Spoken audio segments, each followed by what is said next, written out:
Prince of Persia has been around for a long time. I suspect longer than some people may know, so I'm going to lay a quick foundation of its history for you in an effort to maximize your understanding of Prince of Persia. The first Prince of Persia game came out all the way back in 1989 for the Apple II computer when I was just 4 years old. The original game was so popular that the game was ported to over 20 platforms, which is actually pretty insane for that time period. In today's age, we have a few modern day games that have spawned a handful of ports, like the original Resident Evil 4 is one that certainly comes to mind, but even RE4 didn't have 20 ports. The Prince of Persia games began as a 2D side-scroller, and like many of our favorite game franchises that were around in the late 90s, the developers didn't want their series to be lost to the sands of time, so the series underwent what many developers felt was its necessary transformation from 2D to 3D, and the developers wanted to make sure you knew it by naming it Prince of Persia 3D. Since 1989, 9 different developers have taken a stab at crafting their own Prince of Persia game, but has been in the very capable hands of Ubisoft since 2003. Ubisoft had a great run during the PS2, GameCube, Xbox era with a trilogy of 3D Prince of Persia games, with the first one being The Sands of Time in 2003, Warrior Within in 2004, and The Two Thrones in 2005. The trilogy received an impressive 87 average Metacritic score. Since that point in time, there has been a few smaller releases, some mobile games. They tried their hand at a cel-shaded game during the PS3 360 Wii era that reviewed well critically, especially on IGN with a 9.3, but was more of a mixed bag amongst gamers with its 7.2 Metacritic user score. In my opinion, Prince of Persia peaked in 2005 during the PS2, GameCube, Xbox era, and has yet to truly captivate its audience since that point in time. Prince of Persia pretty much transitioned into the Assassin's Creed series, and with the way the Assassin's Creed franchise took off, it felt like maybe the Prince of Persia franchise was put to rest for good, but it wasn't.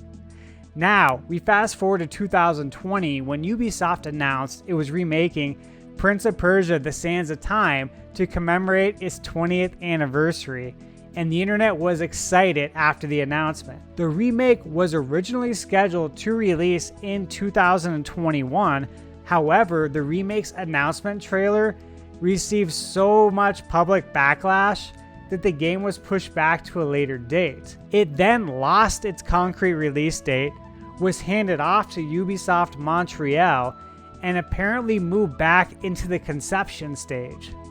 Now, here we are in 2024, and Ubisoft hasn't removed the game from its official website. It still says it's coming soon. While we were waiting for an update, Ubisoft released a Prince of Persia trailer in June 2023 for a brand new Prince of Persia game, The Lost Crown. The trailer received mixed reactions. When I saw the trailer, I was personally excited to see the game go back to 2D, especially when I saw it was going to be a Metroidvania. And now, 6 months later, I've beaten the new Prince of Persia game, and now that you have a brief history of the series, let's dive into the review. Now, without giving away any story spoilers, the story begins on the battlefield with Persia defending itself from the Kushans.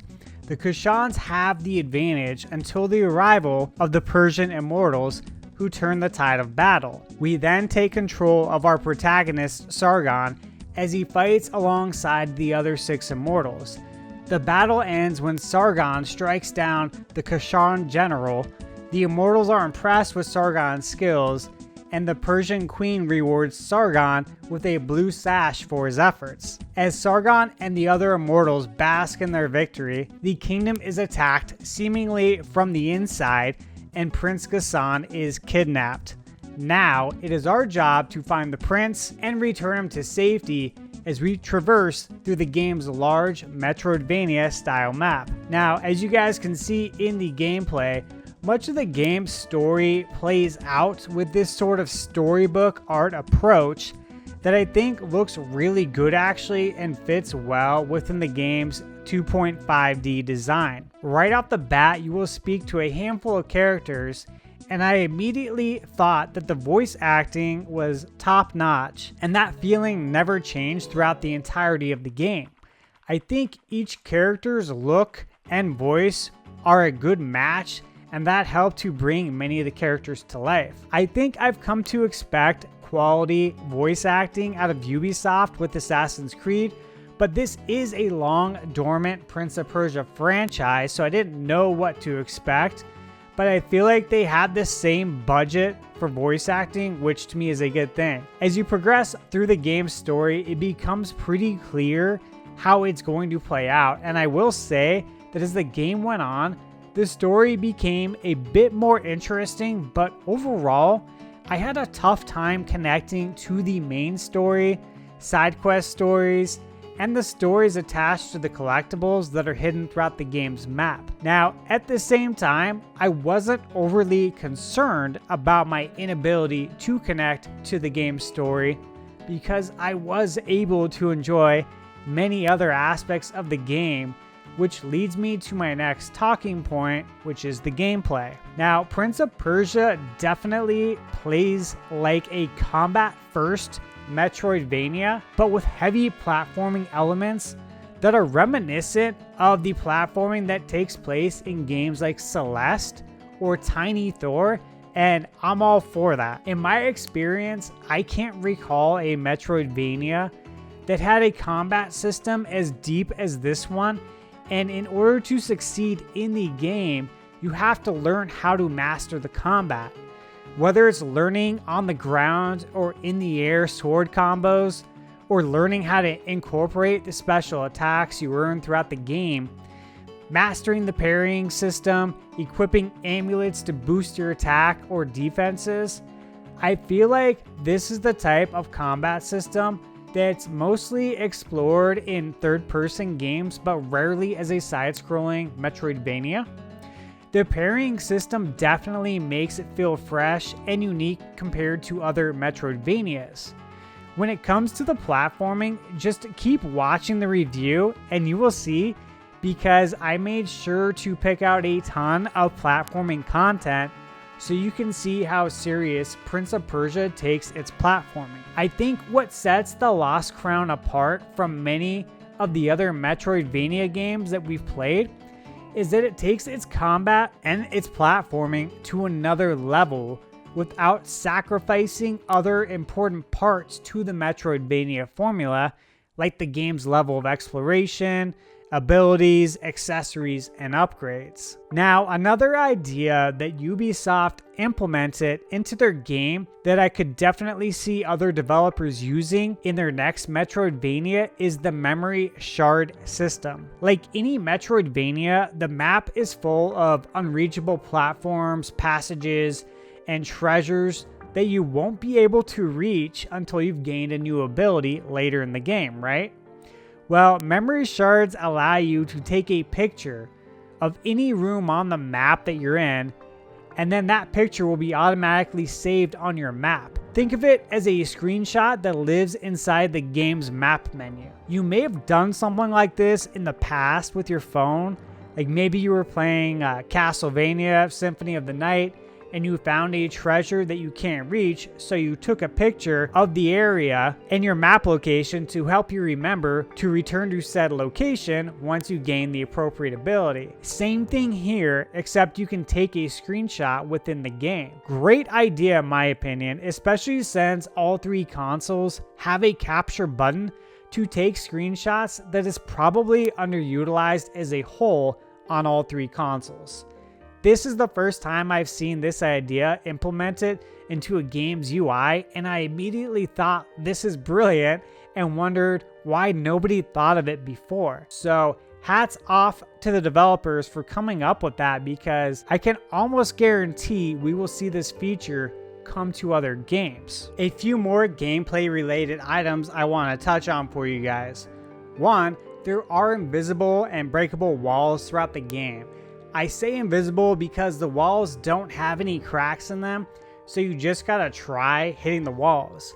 If you're wondering why you don't have a map when you start the game, It's because you receive an item about 30 minutes into the game that introduces the map to you. As soon as you receive the ability to view the map, you are also introduced to the game's fast travel concept that I believe works well and is evenly spread throughout the entire map. Now guys, before I talk about the game's graphics and performance, I did want to make note of two aspects that you might care about. The first is that you can upgrade your main and sub weapon, but you will never receive new weapons or armor in the Lost Crown. And I know a lot of us enjoy that aspect of a Metroidvania game, but it personally didn't bother me that it wasn't there. Secondly, I want to mention that there is no type of leveling system. Now, I enjoy a good leveling system, but again, it doesn't bother me, but I know some gamers appreciate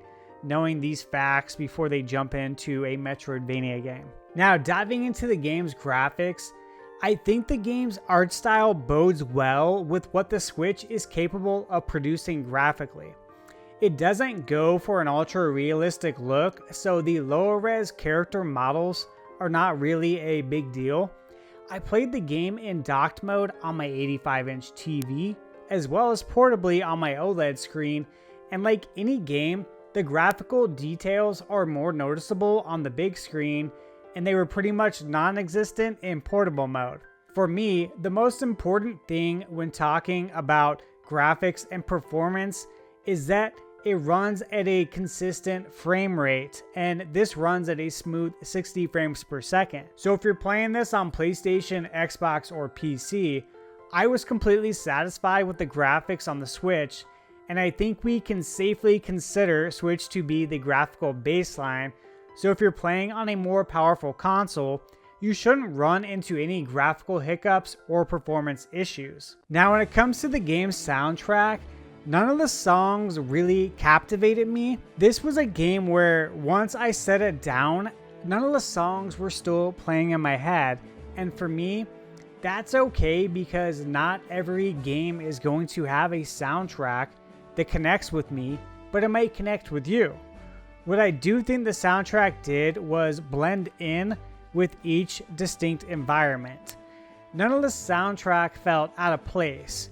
It was a little reminiscent of what you could expect from an Assassin's Creed game. Now, to talk about who this game is for, I would say that anyone, and I mean anyone who is a fan of the Metroidvania genre needs to play this game because it does so many things right in the gameplay department alone. Now, I'm a member of the Metroidvania Reddit group, and this group is like seriously dedicated to the Metroidvania genre. And I feel like no Metroidvania game is ever able to sneak past this group.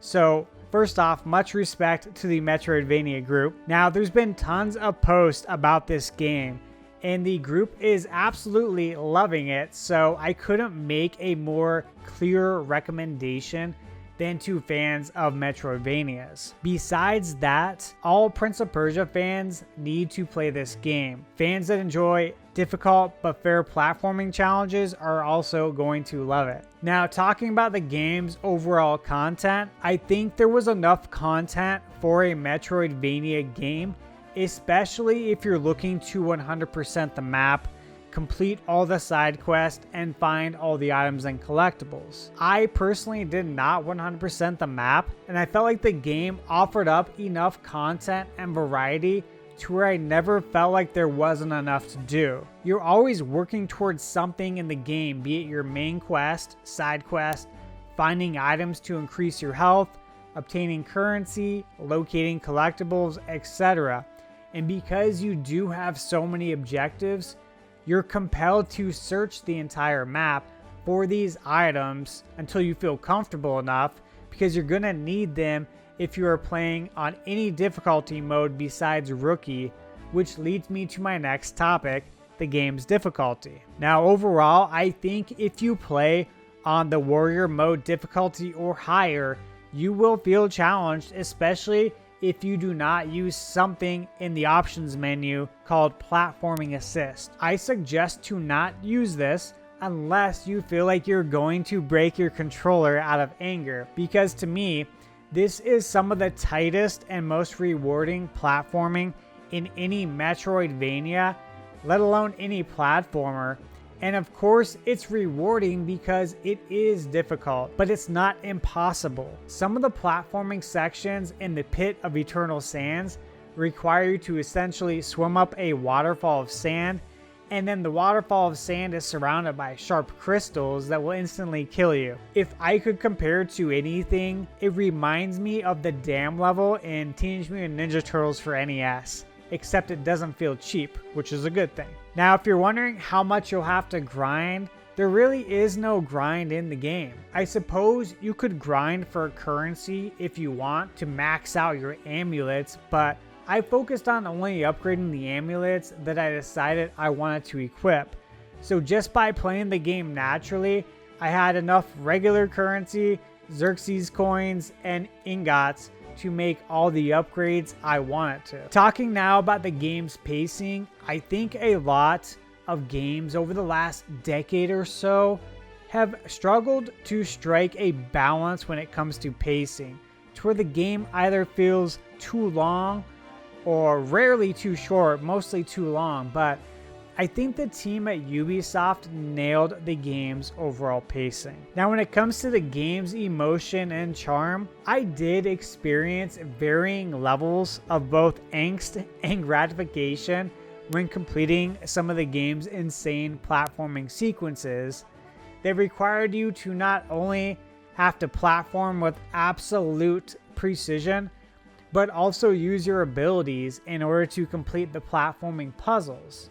Most of the game's platforming sequences require you to play out the sequence in your head first before you even make your first jump. And I love games that force you to plan multiple steps ahead before you navigate a platforming sequence. Now, if you're wondering what the replayability is like, I think this is pretty much a one-game playthrough that you might want to revisit for nostalgia sometime in the future.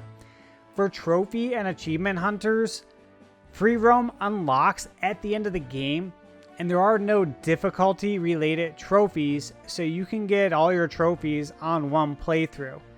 And as of right now, there is no new game mode plus, so keep that in mind. Maybe we'll add it at a later time, who knows. So, did I have fun playing The Lost Crown? Yes, without a doubt, I had a great time. I'm one day removed from playing the game, and as I was putting together my review footage clips, I was just shaking my head at some of the game's platforming sequences, and ultimately, I wanted to tip my hat to the developers for creating some of these rather daunting platforming sequences, and that's just not something I was really expecting in a Metroidvania game. But each one of the platforming sequences was a ton of fun, and if and when you do play The Lost Crown, I'd be interested in hearing what you think about the game's platforming sequences and if you thought they were challenging or not. Now, if you're wondering how long it took me to complete The Lost Crown, it took me around 17 to 19 hours. I'd reckon that if you wanted to 100% the game, and for $49.99, I think the game time and price equals a solid value proposition. And if you are at all familiar with Ubisoft games, you know that this game will likely be on sale in a few months tops. So if you have other games you're playing right now and you want to wait until you're going to play the game to buy it, I think there's a good chance you can get it at a lower price if you wait. Now, on to my final thoughts. From the time the game was announced, I was excited that Ubisoft chose to take the series in this direction, because I do enjoy myself a good Metroidvania style game, and I thought that this could be a good way to bring the Prince of Persia series back from the dead. Outside of that, I didn't really know what to expect from a Prince of Persia Metroidvania game. I didn't expect the amount or level of challenging platforming sections we were treated to, and can only hope that they include as much or more if there's a sequel. I didn't expect the combat to be as deep as it is, and I didn't expect Ubisoft to come up with a new idea that I think every Metroidvania series should consider adopting with the memory shard system. I can safely say that I was pleasantly surprised at how Ubisoft was able to raise the bar for platforming and combat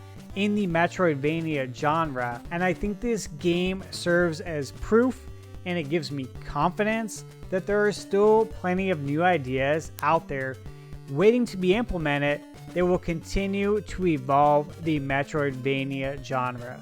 So without a doubt, I recommend this game. As always, thank you guys for tuning in. Please drop a like, leave a comment. I want to know what you thought about The Lost Crown, and while you're at it, feel free to leave me with some of your Metroidvania recommendations for me to play. And if you're new to the channel, please subscribe as it helps me out a ton. Thank you, and I hope you all have a wonderful day. What's up, guys? If you enjoyed this video, please smash the like button as it helps me out a ton. And if you haven't already, please consider subscribing to the channel. Over here to the left, you can find all my social media info, or just remember to search for ThunderSteve85. As always, thank you guys for tuning in, and remember, you're never too old to play video games.